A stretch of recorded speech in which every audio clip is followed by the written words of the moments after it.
Kaya in North Carolina on the line over here. Kaya, thank you for calling and holding. How you doing? Hey, James, I'm well. How are you doing? I'm well as well. Nice word, well. Yeah, I don't say I'm good anymore. Nice. Sometimes I do by mistake because so many other people say it. I know. It's And terrible. I work in customer service. You start talking like everybody. But Yep. anyway, I'm calling to share a story with you about a 14-year-old girl. I think she was an eighth grader in Killeen, Texas, who murdered her classmate with a knife. Have you heard about that? No, you said a 14-year-old girl Yeah. allegedly murdered her classmate? Is it allegedly Well, or convictedly? well, she hasn't been convicted. She's being held at the juvenile detention center in Bell County. But on witness accounts and everything, it's not alleged. Okay. Um, I don't recall the name of Well, the we'll girl. call it alleged until although So there are eyewitness accounts, you're saying. is that for the sake of the channel or that's proper? I should I say think it's that. both. I think it's both. Okay. It's because until she's convicted, we call it alleged. Okay. Well, I want to be right. So an Yeah. alleged 14-year-old girl Yeah. stabbed and Wow. killed her classmate. But the interesting part about this story well, my brother, he's back in Texas. He's like a neighborhood gossip. So, of course, I called him. But then I also read it in the news, and the father is claiming that the alleged killer was being bullied by the girl who's now dead and her friends, and that he had made multiple reports to the school regarding the bullying, but nothing ever really transpired. And so the article was reading like the girl was, I don't want to say justified, but it was looking for like victim sympathy because the girl only did this because of the bullying and et cetera and et cetera. Oh And yeah. I noticed how there was a time before where we used to what they call victim shame, like where we blamed people for being the victim. Yeah, victim But blaming. yeah, but now it seems like people are more so taking the side of the alleged, I don't know, the criminal. Yeah, Just like in that track meet thing, it's like reverse now. So instead of totally. like having compassion, for the victim. Yeah, so I thought that was pretty interesting. And they also were bringing up the girl's background and how the mom had like her little issues, and the girl was in foster care, and the dad was finally able to get custody and all this kind of stuff. Whoa. But yeah, it seems like a bit of a mess, but I just think it's so amazing how instead of just having matter of fact and accountability, there's always these like emotional ways we're trying to understand, like, why did they do it? Was it justified? Yeah. And it almost makes me, I don't agree with Joel when he's like, blame the parents, lock up the parents. I don't agree with that, Yeah. but I do see where that train of thought can make a little bit of sense, because if the girl's 14 and you're sending her to school where she's being allegedly bullied, isn't it your responsibility to take her out of that environment or protect her? On some level, it's not really up to the teachers to protect the kids. It's just not. Right. Yeah, yeah. Like Yeah. teacher shouldn't have to be dealing with this, but now everybody has to deal with it. That's crazy. Well, and they can't. They're not even qualified. Right. I know when I started like having meetings with my daughter's teachers and trying to understand, what was her environment like at school. And it was very obvious that the teachers are not qualified to actually deal with these kids socially beyond just teaching them whatever they're teaching. These kids have phones, attitudes, rude parents. They're living up to these other images now that aren't even real. All that social media presence. I mean, they walk around in school with their phone, even though allegedly, it's against the rules. Right. And the things they can see, it's not really the same as when we were in school, and you don't really see stuff every day in your face. I'm not saying, blame social, but it's like everybody's so desensitized now. Yeah. And the parents, especially the black parents, they love the drama. The Yeah, kids true. see their parents participating in it. They know their parents are ready to fight at the drive-through and cussing out people if they don't get there. They see all that. Yeah. So they think it's okay, Pretty incredible. So, yeah, that girl died. And now the Wow. other girl, 14, facing murder charges. That's crazy. Killeen, Texas. I've heard of that. Is that nearby any big cities?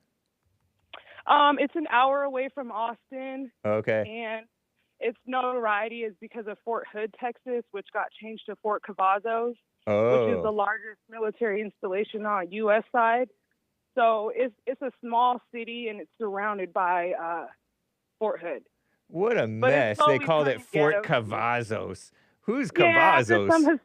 I looked him up. He wasn't really anybody. He Terrible. was a Hispanic who served, and he wasn't white, so they went ahead and named the base after him a couple of years ago. And it's gotten very liberal. I moved there when I was 14, and it was not quite half black, half white, but it was the most black place I ever lived. Yeah. Meaning, like, there was a lot more black, but they were like normal blacks. Like, the Okay. parents owned homes.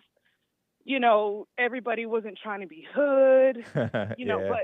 But it was kind of split. Like, black kids were doing normal stuff, like being on honor roll and being athletes and things like that. Nice. Everybody wasn't just a ghetto mess. But Right. the statistics have changed a lot. It's now basically 50-50 black and white. There's a lot of black leadership now. There's a lot of women leadership out there. The population has kind of doubled in the last 20 years. And so it's changed a lot. I would say it's more like purple than red. When I moved there, it was red. Okay. Wow. Yeah. So, yeah, pretty interesting stuff. Yeah, totally. That is very But that was it. I just wanted to give you that little piece of news and just kind of how I was looking at it. And that was all I had. I feel like I heard about an incident maybe 10 years ago when I was producer for JLP, plus or minus, of like a girl getting like tackled or something by a cop or something. Maybe I don't know if it was Killeen. Maybe it was all those little suburbs. They sort of blend together in my mind, but Texas is a I big don't know. place. I don't have any memory of that, but like when I was in school, it kind of made me think about, did I hear or see anything like this Yeah. whenever I was in school? And I never even saw girls fight when I was in middle school. I never seen two females fight kind of till I got to high school, and it really wasn't even at school. Everybody knew, like, you could talk all your crap at school in the hallway, but, they always took it off of campus. It was more for show. There was never this, like, seriousness with the violence kind of when I was growing up. So that's definitely different. But I did have a friend who was involved in a murder, but it was after school, like on a weekend, somewhere he had no business being, like with adults, that kind of thing. But yeah, they're just so different now. Yeah, They totally. really What a shame. Sorry about that, guys. well, I might have had you at a sort of a quiet level on your volume there. But wow, thank you for the tip, Kaya. That's a mess. It is a shame, and it's crazy that they are turning perpetrators into victims. I do like knowing that background. It makes you understand. It's like when I read The Antidote by Jesse Lee Peterson, about Mike Brown, Trayvon Martin, Obama, O.J. Simpson, Eminem, all these characters, and what they went through as kids. It's like, no wonder they turn out so messed up and evil. yeah, I mean, yeah, it does help you understand, but I don't really agree with, trying to justify. Right, We're of just course. taking away so much accountability. Yeah, definitely. Where, what about overcoming? You know what I mean? Like but I know most people don't really believe you can overcome. Nowadays, we're living in this time of own your trauma and, Yeah, it's ridiculous. through stuff. Yeah, it's like, well, when are you supposed to get over it and just be like a normal functioning person? Right. Should I still be upset about something that happened when I was 5 years old? That seems crazy. Yeah. That's why. Let me ask you something real fast. Okay. Oh, go ahead. Sorry. Well, I was going to say that's why I like Trump's can-do attitude versus the liberals and like Jason from Buffalo, who calls JLP a lot, can't do attitude. You can't do that. Yeah. And Trump is like, yes, I can. and he Yeah, it's moves really pathetic. forward. He doesn't wallow in his victimhood, despite unfair attacks on him, which he points Yeah. out. But he's not a victim about it. It doesn't hold him Yeah, down. pointing it out and like making it your excuse. Right. They're very, yeah, I know what you're saying. I had a question real fast. Okay. And it's not a judgment. I'm not, being nasty, but why do you say I feel like when you're explaining yourself? When I'm explaining myself, Yes, or when you're observing something conversationally, why do you say I feel like? I think that it's funny to say is a big part of Why why I you're say being it. facetious? I'm being cute, kind of, but I also, in my mind, I think I'm being cute. It probably comes out. Okay. It probably comes out totally different from how I'm picturing it. But also, Well, real quick, let me just explain this other thing. A lot of times I don't really know, and so I'll just say this is the sense that I get. But I also right. have fallen in love. It probably doesn't. I don't know how it sounds, but I've sort of fallen into that habit of saying I feel like I know because I like when people say, anti-liberals, people who don't like liberals, point out that liberals say I feel like, and so I kind of like to troll them a little bit by saying I feel like. Oh. But what was your reaction before you knew all that? Well, I don't have a reaction. I just was, well, I guess I did. I was kind of,